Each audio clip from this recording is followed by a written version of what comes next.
What is going on, guys? Welcome to Greggles TV. Look what I have here. The clearly white, aka Panda Pixel 4 XL. And we're gonna do an unboxing in terms of what comes inside the box. I'm also gonna give you some first impressions that I have about this phone, and then I'll run through the software with you as well. But first of all, let's see what comes inside the box. So what you're gonna get inside the box is obviously this. This is the Pixel 4 XL 6.3 inch display, and it is great in terms of the way it looks. I think it looks beautiful. I know some of you might have other opinions, but I actually think it's a beautiful looking phone, and the camera's not that, elevated in terms of, sticking out or anything at all.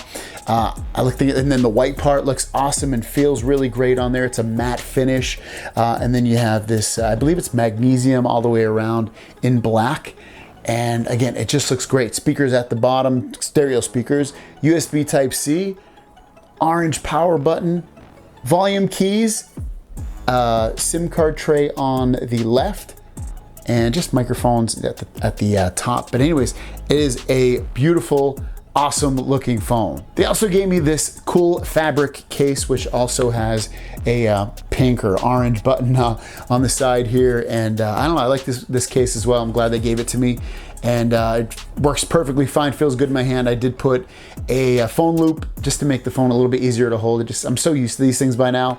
If you do want to pick one of these up, I'll link it down below, as well as the video that I did on it. But anyways, cool looking official Google case. Here's the really cool box that they gave me. You can see it says P4 right there. And I don't know if this is the same box you guys will all get. It probably is not. I think this is more like the reviewer's case. Pixel 4 XL.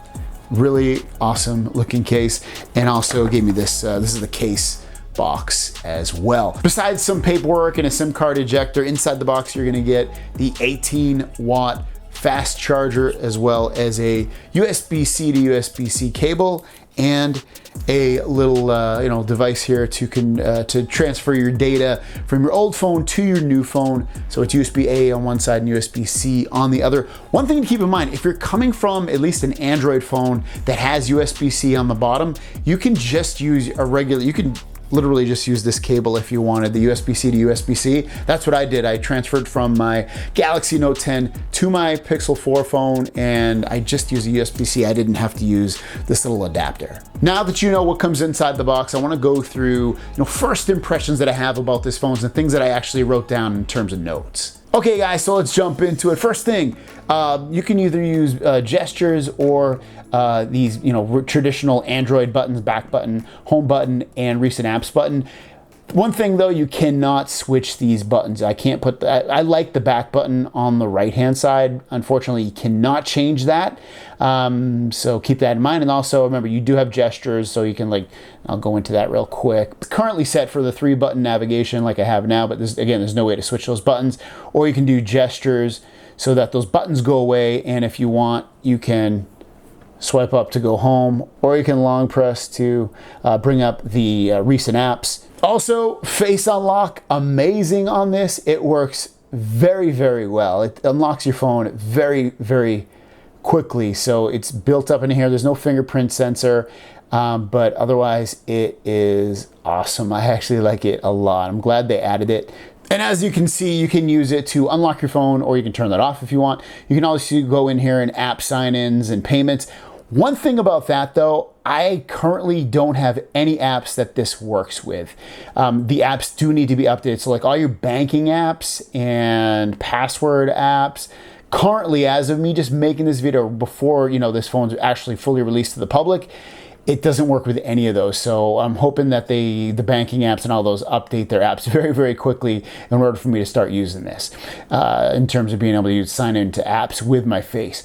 You can skip the lock screen. So when your face unlocks the phone, if you have this turned on, it'll automatically skip the lock screen after face unlock and go directly to the last used screen. I actually like that a lot, but also keep in mind, if it's constantly seeing your face, it's gonna always keep it unlocked. So I have a baby carriage and I have a little mount for it. So when I'm using my phone, it always has my phone unlocked unless I just tilt the mount a little bit further back so it does not see my face. So another awesome thing about this phone, it is silky smooth, fast. Now I've only had it for less than a day, but it is beautifully fast. It's a fantastically fast phone. I'm thoroughly enjoying it in terms of its speed, and just, it's awesome. It's definitely smoother than my Galaxy phone without a doubt. Right now, and again, it's only been a day, but still, like I said, it's been awesome. They did a great job with performance on this phone so far. You're gonna absolutely love it. 90 hertz display. I'll be honest with you guys, it's not the first phone I've had that either had a 90 or 120 hertz display, and it's smooth, and I think that's going to be the biggest takeaway from this in terms of like you looking at the display. But I think if I showed it to like my mom and I showed her like another phone that didn't have 90 hertz, I don't know if she would honestly notice a difference. I'll be honest with you. To me, I don't really notice a huge difference. I know some people do. Maybe my opinion will change over the course of time. And it's great that it has it, but I don't notice too much, difference with it. And if you're wondering if I have it on, just to show you, it's called Smooth Display. And yeah, it's on. My last little first impression is the camera. So I'll show you some samples right now. The first one will be the front camera photo, which I think came out awesome. And the next one is front-facing video, which ends up being 1080p. So the front camera is 1080p, and here's a sample of that. What's up, everybody? This is a quick little test of the front camera. Only 1080p, no 4K on this, and no 1080p 60 even. Not even 4K 60, so again, just 1080 30 frames on the front camera. Video, Pixel 4 XL. How's it look? How's it sound? I forget if the camera's over here on the left or the right, so if I'm not looking in the right spot, that is definitely why. But let me know what you guys think, how it looks. I'm standing in front of like a window, so that's why it's nice. Well, it's kind of bright, even though it's late in the evening, but late in the day, I'm all over the place. What do you guys think? And then the last one is the rear camera shooting in 4K. Now we're diving into 4K on the back camera. How does this look? I'm walking around. Ooh, how steady is it? Ooh. Doing Halloween sounds because it's almost Halloween. How does it sound? How does it look? Let me know. Woo. And the last photo is night sight, which is going to be the back camera, and the first one is not night sight, and then the second one is night sight, aka night mode. Another thing about this phone is the screen is not that bright, which is in line with what the other phones they've released in the past. For some reason, they don't put out super bright displays. So now that you know about that, and I keep it at about 70 when I'm indoors. I like a nice bright display, and then when I'm outdoors, I put it up to 100, especially when I'm walking, and I can pretty much see it at that point. But 50 to me is a little bit too dim. Also, speaking of the display, let's check out a video. Let's get into the tech news. First story of the day is there is a vulnerability currently with S10s and Note 10s with unlocking the phone with the phone, which I can barely unlock it sometimes with either thumb, and it's registered. And the other thing is she had her husband unlock. So videos look great. There's no notch, which is very, very cool. And then the speakers, which are at the bottom, are definitely loud enough. Now, before we get into the software tweaks and things that you can do with this phone in the settings, I wanted to show you battery life. So I've had this off the charger for, as you can see, 5 hours.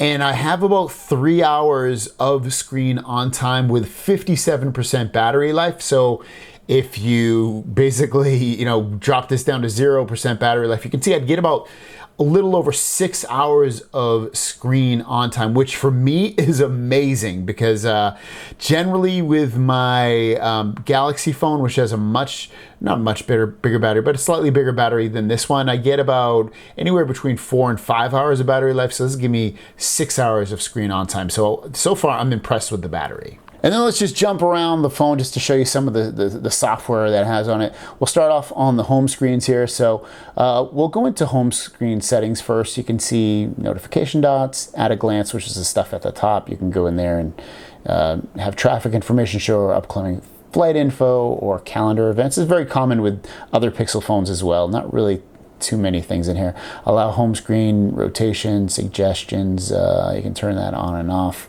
when you go into your app screens.